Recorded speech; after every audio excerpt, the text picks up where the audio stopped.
শাৰদীয় দুৰ্গা পূজাৰ প্ৰাক্ষণত অসমবাসীৰ বাবে বেয়া খবৰ। সদৌ অসম পৌৰ নিকায় কৰ্মচাৰী সন্থ ৰাজ্যজুৰি দুদিনীয়া কৰ্মবিৰতি। শুক্ৰবাৰৰ পৰা দুদিনীয়াকৈ আৰম্ভ হোৱা পৌৰ নিকায় কৰ্মচাৰীসকলে পালন কৰা কৰ্মবিৰতি শাৰদীয় পূজা 3 দিনলৈ চহৰ নগৰত জাবৰ-জোঁথৰ চাফ-চিকুণ কৰা নহ'ব। সদৌ অসম পৌৰ নিকায় কৰ্মচাৰী সন্থাৰ আহ্বান মৰ্মে ৰঙিয়া পৌৰসভাৰ কাৰ্যালয়ৰ সন্মুখত পৌৰসভাৰ কৰ্মচাৰীসকলে চাকৰি নিয়মীয়াকৰণ তথা দৰমহা আদায় দিয়াৰ বাবে চৰকাৰক আহ্বান জনায়। পৌৰ নিকায় নিয়োজিত কৰ্মচাৰীসকলে 7 মাহৰ পৰা আৰম্ভ কৰি 48 মাহ পৰ্যন্ত দৰমহা অনাদায় হৈ আছে। উল্লেখ্য যে অসমৰ 6ষ্ঠ অনুসূচীত ধৰি মুঠ 103খন পৌৰসভাৰ 3460 জন চাফাই হৰিজন কৰ্মচাৰীক সৰ্বমুঠ 6160 জন পৌৰ কৰ্মচাৰী নিয়োজিত হৈ আছে। ৰঙিয়াৰ প্ৰতিকূল বতৰকো নেওচি এইসকল পৌৰ কৰ্মচাৰীসকলে নিজৰ প্ৰাপ্য বিচাৰি এনেদৰে আন্দোলনত যোগ দিয়া পৰিলক্ষিত হয়। কৰ্মচাৰীসকলৰ চাকৰি নিয়মীয়াকৰণ কৰাৰ ব্যৱস্থা গ্ৰহণ কৰক। ফিক্স পে গ্ৰহণ কৰক। অৱসৰপ্ৰাপ্ত পৌৰ কৰ্মচাৰীসকলৰ পেঞ্চনৰ ব্যৱস্থা গ্ৰহণ কৰক। অৱসৰপ্ৰাপ্ত পৌৰ কৰ্মচাৰীসকলৰ আজি আমি সদৌ অসম পৌৰ কৰ্মচাৰী সন্থাৰ আহ্বান মৰ্মে ৰঙিয়াও আমি সকলো কৰ্মচাৰী একলগ হৈ আন্দোলন কাৰ্যসূচী ৰূপায়ণ কৰিবলৈ চেষ্টা কৰিছোঁ।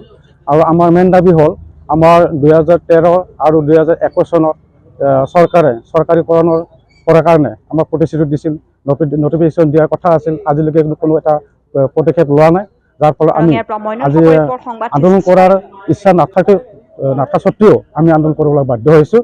গতিকে আমি আহ্বান কৰিছোঁ চৰকাৰক যে চৰকাৰে আমাৰ সকলো কৰ্মচাৰীসকলক যে চকু মেলি চায় আৰু আমাৰ যিখিনি সমস্যা এই সমস্যাটো সমাধান কৰাৰ কাৰণে তেওঁলোকে আগবাঢ়ি আহে, সেইকাৰণে আমি আহ্বান কৰিছোঁ।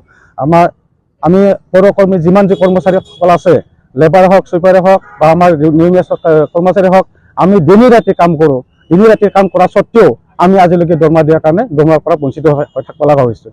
যাইতো আমি কিছুমানে কয় আমি পেটত গামচা বান্ধি পেলাই আমি জীয়াই আছোঁ বা আমি কাম কৰি আছোঁ, যে আমি এতিয়া ল'ৰা ছোৱালীৰ কাৰণে খৰচ দিব পৰা নাই। যিহেতু পূজা আহি আছে, পূজা উপলক্ষে আজিলৈকে আমি ল'ৰা ছোৱালীৰ কাৰণে বা বজাৰ কৰাৰ কাৰণে আমি এটা চিন্তা বা ভাৱ ল'ব পৰা বাধ্য হোৱা নাই। যাৰ ফলত আমি দুখতে আমি এই প্ৰতিবাদ কৰি আমি আন্দোলন কাৰ্যসূচী গ্ৰহণ কৰা বা ৰোপণ কৰাৰ কাৰণে আমি যোগদান কৰিব বাধ্য হৈছোঁ। গতিকে আমি আহ্বান কৰিছোঁ চৰকাৰে অতি সোনকালে পৌৰ কৰ্মচাৰীসকলৰ যিমান যি কৰ্মচাৰী আছে সেইসকলক যেন চৰকাৰীকৰণ কৰি আমাৰ ভৱিষ্যত যেন উজ্জ্বলৰ কাৰণে কামনা কৰি যে সেই কাৰ্যসূচী গ্ৰহণ কৰে, সেইটো আমি আহ্বান কৰিছোঁ।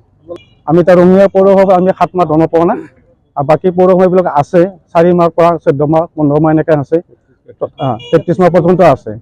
টাউনৰ যি কাম কৰিব যিটো মানুহে নকৰে সেই কামটো আমি কৰিব লগা হৈছোঁ। যিহেতু কোনো মানুহে কৰ্মচাৰীয়ে যি লেতেৰা বস্তু চাফা কৰে, যি বস্তু কৰিব নালাগে সেই কামটো কৰি আছোঁ, তৎসত্ত্বেও আমাৰ চৰকাৰে আমাৰ প্ৰতি কোনো সমাধান কৰা বা আমাৰ সমস্যা সমাধান কৰাৰ সদিচ্ছা প্ৰকাশ কৰা নাই।